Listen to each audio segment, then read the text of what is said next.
राजे शिवाजी भोसले हिंदवी स्वराज्याचे संस्थापक। त्यांचा जन्म 1630 साली शिवनेरी किल्ल्यावर झाला। लहानपणापासूनच त्यांना स्वराज्याचं स्वप्न होतं, आपलं राज्य आपल्या लोकांसाठी। तरुण वयातच शिवाजी महाराजांनी तोरणा किल्ला जिंकून स्वराज्याची पायाभरणी केली। ते फक्त युद्धात शूर नव्हते, तर ते न्यायप्रिय आणि लोकहितैषी राजा होते। त्यांनी आपल्या सैनिकांना आदेश दिला होता की स्त्रियांचा आदर करा, प्रजेचं रक्षण करा। एकदा अफझलखान नावाचा प्रबळ सरदार शिवाजी महाराजांना फसवून मारायला निघाला, पण महाराजांनी चातुर्य वापरून वाघनख्याने त्याचा पराभव केला।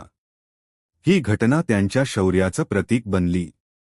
त्यांनी गनिमी काव्याची अनोखी रणनीती वापरून मोठ्या मुघल सेनेलाही हरवले। राज्याभिषेकानंतर त्यांनी हिंदवी स्वराज्य या संकल्पनेला मूर्त रूप दिलं।